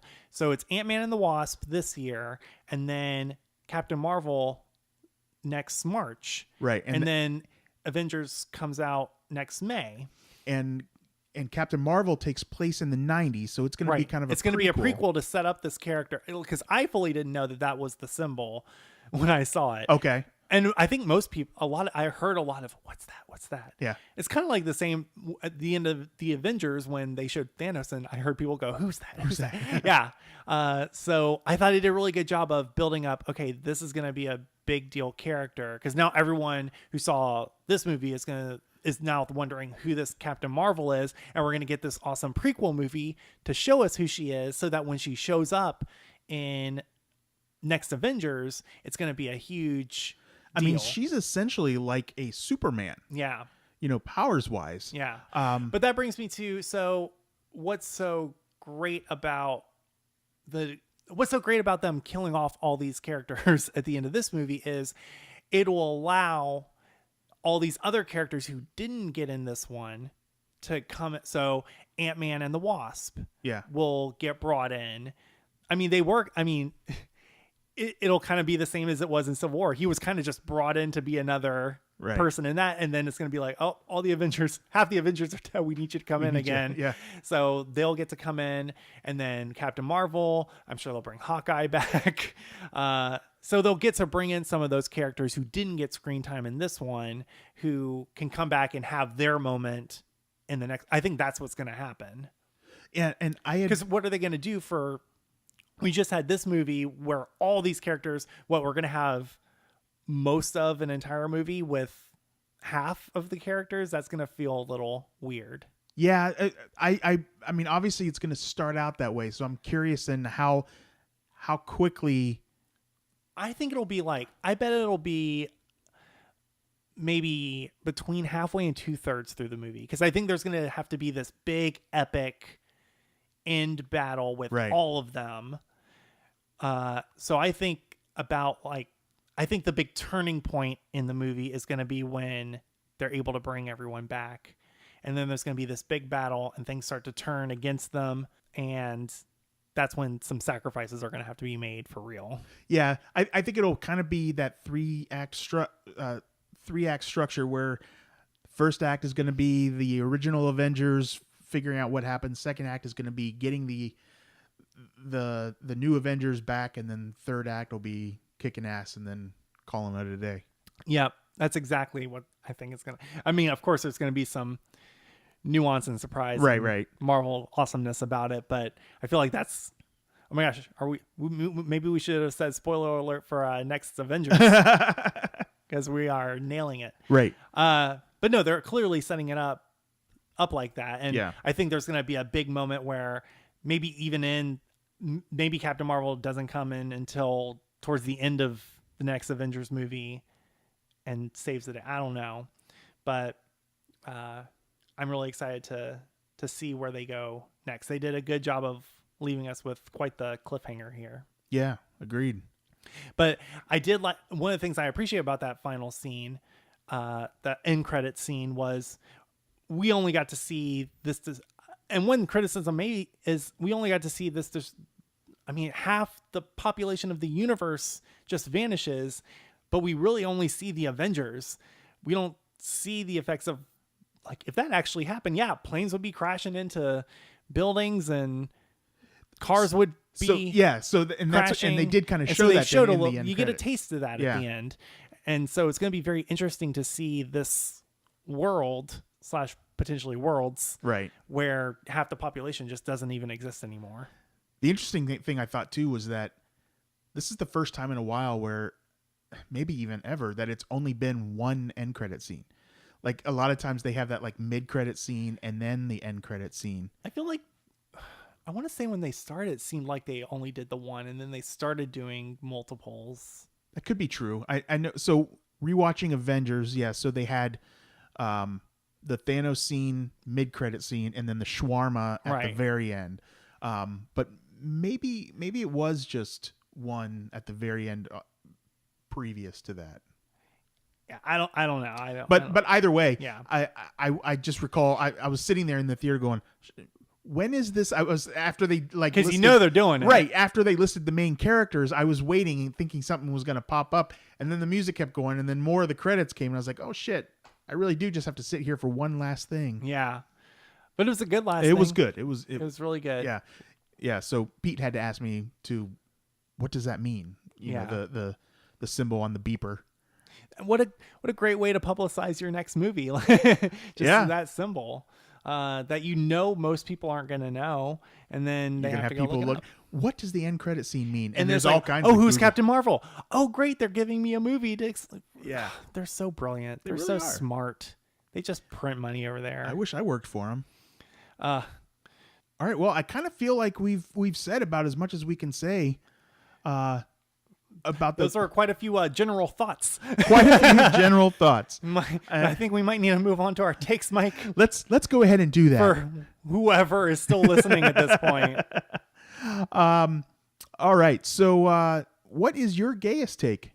My gayest take.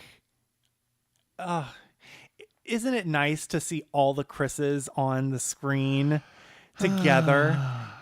We've always had to watch separate Marvel movies to get our, Chris fix. But you get your Pratts, you get your Hemsworths, you get your Evans, all in one place. It's your one-stop shop for all the hot Chris's. If only they could have figured out a way to bring, get Chris Pine from Wonder Woman in Captain Steve Trevor, and then we could have all of our Chris's. Damn it, DC, you fucked us again. I know. He's like, why didn't I get a role? Right. But yeah, so it was just great to see all those sexy Chris's. But I got to say, I prefer the clean looking Steve Rogers to this gritty one. And as much as I love Fat Pratt, I think Hemsworth won this one for me. Yeah. That short haircut, man, Thor. Eye patch and all. Which they wrote away that eye patch real so quick. So quick. I had already gotten used to thinking, okay, we have Pirate Thor now.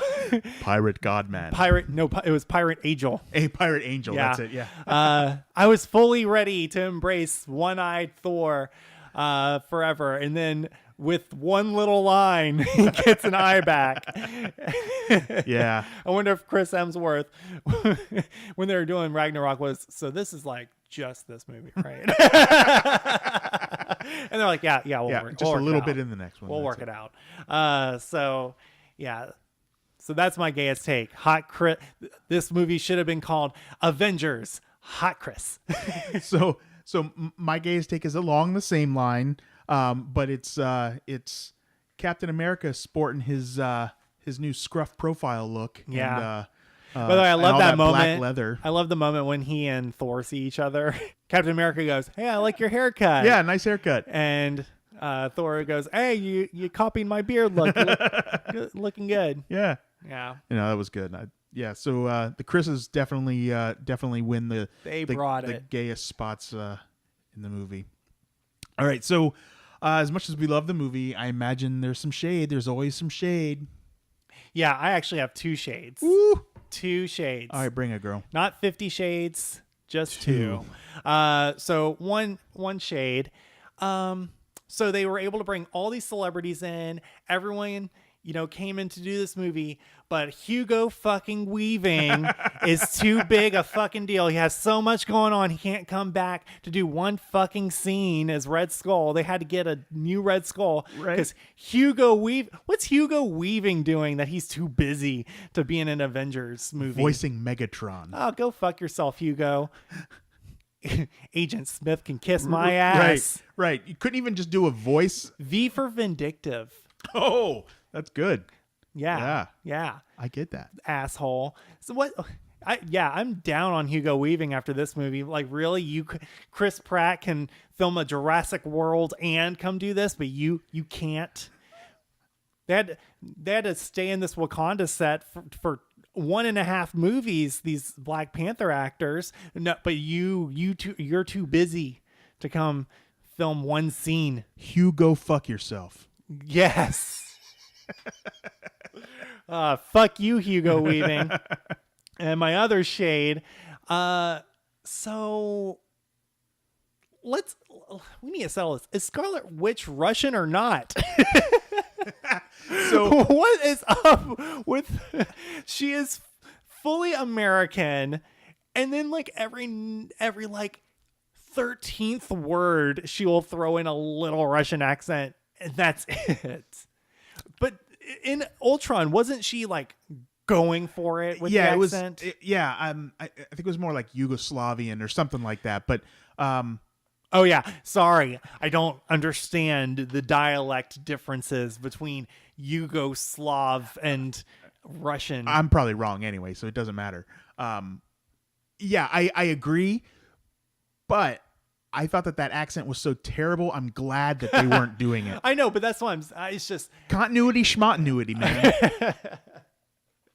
There are two things that the MCU does not acknowledge anymore: Edward Norton and Elizabeth Olsen's Russian accent.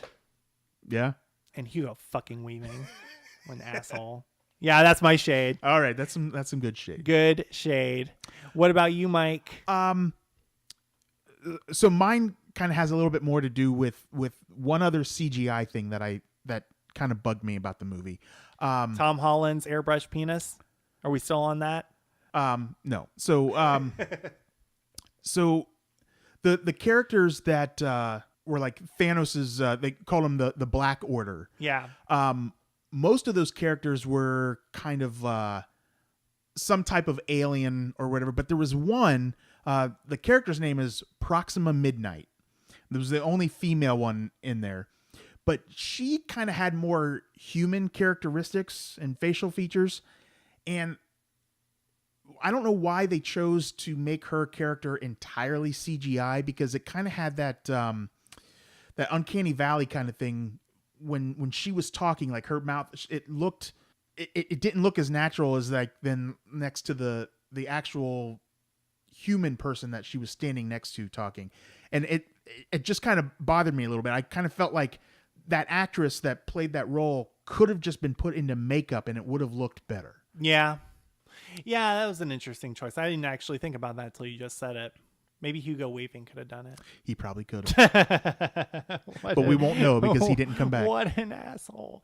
Oh, yeah. Okay. So that's my okay. mistake. Great. So let's revert. So I did mine first. Let's do yours first for the performances. Okay. So who slayed? I mean, there's a lot. There's a lot of people. It's hard. This was a hard one to pick. Who slayed? I'll tell you, I went with Zoe Saldana. Okay. I thought that as Gamora, I felt like her character just, for one, really had significance to some of Thanos's motives and how he reacted, and but I also thought that just Zoe Saldana herself just brought a lot of believable emotion to the character. I mean, she was just really brought her A game to what might have been considered more of a small role, but I just thought it was a really emotionally impactful one. Yeah, for sure. She was really good. I think she shined more in this than she did in either of the Guardians movies for me. Her character just had absolutely more relevance. Yeah. Well, this won't be a surprise, I don't think, but the person who slayed to me was Tom Holland. He's just Such Yeah. a great Spider-Man. He really is. He's, I mean, just like Robert Downey Jr. is Tony Stark now, I feel like Tom Holland is going to be Peter Parker. I mean, so much more so than Tobey Maguire or Andrew Garfield. Yeah, Andrew Garfield is just a blip. I mean, he's a very attractive blip. I'd do that blip. but Tom Holland is Spider-Man, and he's just so great. I love this character. I love what they've done with him. The great thing is that he's not only a great Spider-Man, but a great Peter Parker. And Exactly. yeah, he embodies both of those roles. So awesome. And it was really hard to pick a slate because I thought almost all the characters and actors did great. But of course, we gotta give a no ma'am. There's always a no ma'am. Always a no ma'am. Who is your no ma'am? Yeah, Peter Dinklage. The character Eitri, I think, is what it was called. It was just the movie's so full of great characters that his character just was too weird. If that makes any sense with all the crazy characters that we've got here. But Peter Dinklage is a cool actor, but however it was that he portrayed this character, I don't know if it was just because it looked weird that he was taller than everybody else or what it was, but that character just did not resonate with me, and part of it I actually feel like was Peter Dinklage's performance. Okay. Ooh. I can't even see you through all this shade you cast. Right? Wow. Open the blinds and let's get to your no ma'am. Well, mine, I'll go back to Elizabeth Olsen. Okay. Like I said, Vision and Scarlet Witch, two of my least favorite Avengers characters. And I guess I don't really care about their romance. And it's just not great. It's not great. And I was rooting for her to be my favorite Olsen, but Mary Kate still has the title. And this movie did nothing to help her. So I'm going with Elizabeth Olsen. Scarlet Witch, especially for being so powerful. You got one of the most powerful. You should be so much more compelling. And she's just not interesting at all. And she can't pick an accent and stick with it. And when she does try an accent, it's terrible. And it should have been her that died. Quicksilver should have lived. His accent wasn't any better. It wasn't, but at least he was kind of pretty. Oh, okay. But yeah, that's my no ma'am. All right.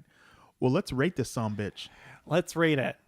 Go ahead, Mike. You go first. I know what you're going to rate it. I gave it 4 reels. Yeah. 4 reels. Yeah. If you are a Marvel movie fan, a superhero movie fan in general, you can't not see this movie. Is that right?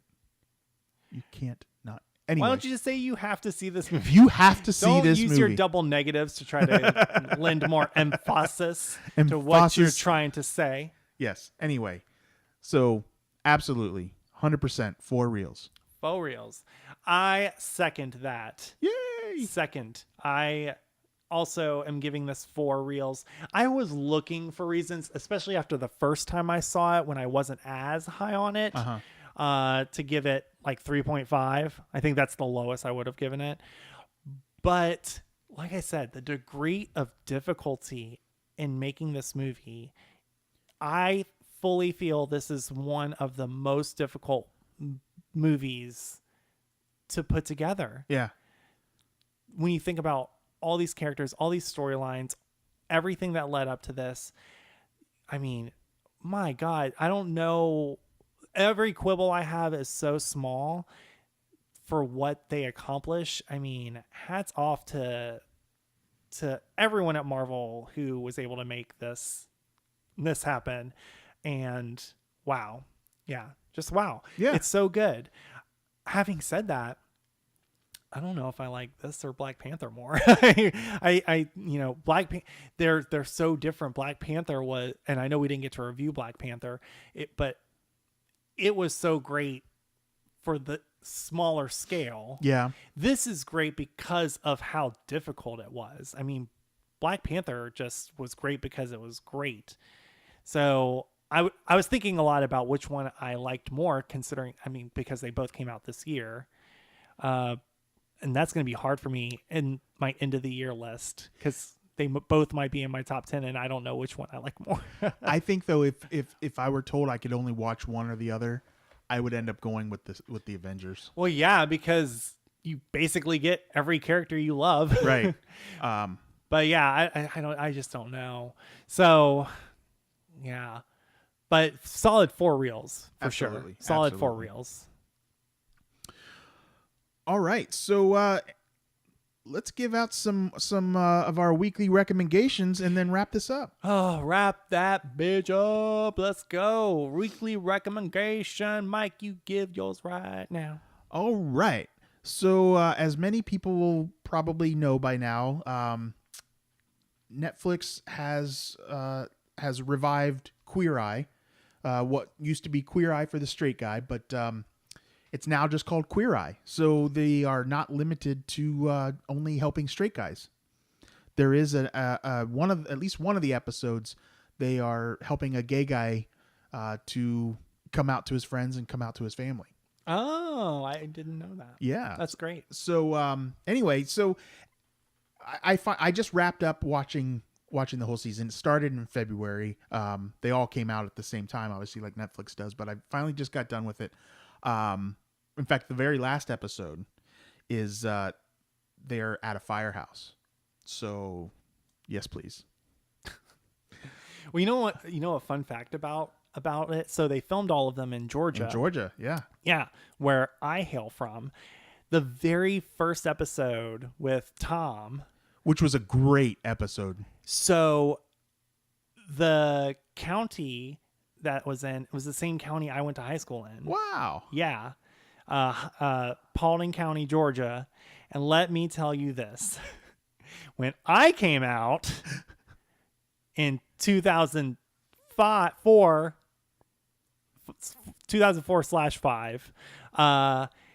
that was not the reaction. They weren't as welcoming in Paulding County to this Queer Eye. Yeah. As they were to those. So on one hand, I was very like, oh, that's so great that even this place that I knew. But on the other hand, I was like, man, Tom totally would have yelled a slur at me. Well, and that's actually one of the things that I kind of noted was just that for being filmed in Georgia, a lot of the people that they help out kind of admit that spending time with a group of gay guys isn't something that they would have ever thought to do. But right. By the end of it, they're very appreciative of the help of the Fab Five. And several of them say, man, I got to tell you, I love these guys now.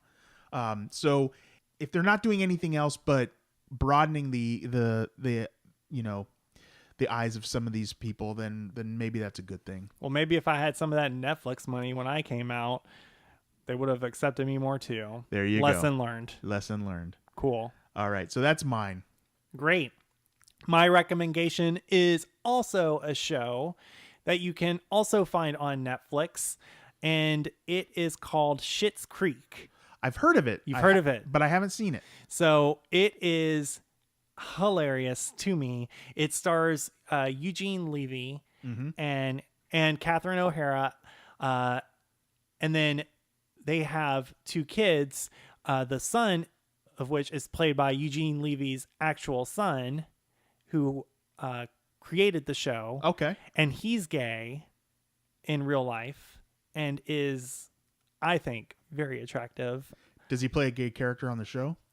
His character is a little all over the place. Like he becomes friends with, so the premise of the show is this family is very wealthy and then they go broke all of a sudden, and their only asset left is a town that the dad bought for the son as kind of like a joke gift. And the town's called Schitt's Creek. Okay. But it's spelled like SCHITTS.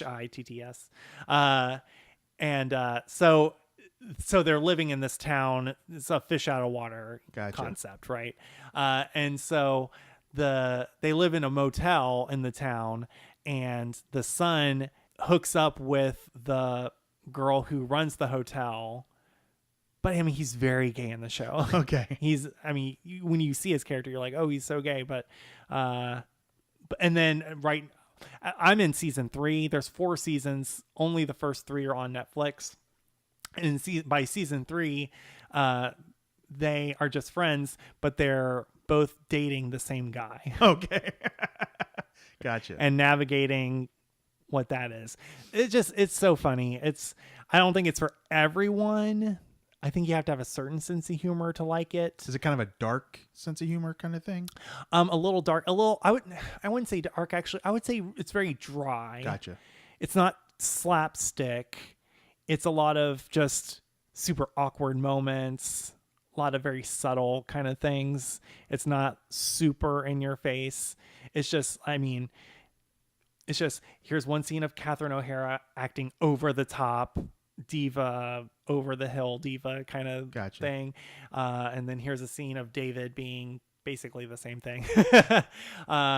So it's funny. It's so good. And again, I judge a lot of the entertainment I consume by how attractive the men are in that thing I'm watching. And so there are some very attractive secondary characters in the show, and that certainly helps a lot.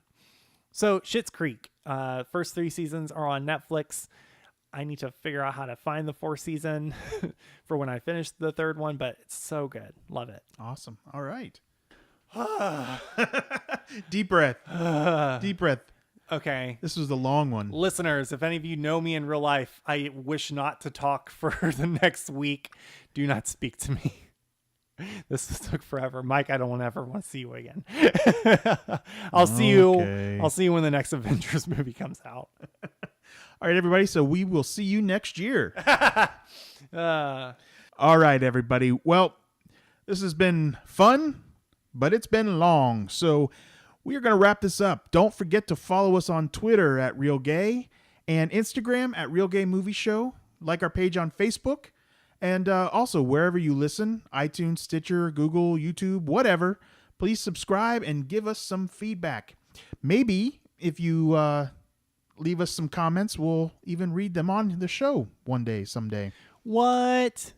Maybe someday. That's awesome. Let's do that. Yeah. Leave comments. I want to read what you say. Please do. All right. So, hey, everybody, that's it for this week. Have a real gay day.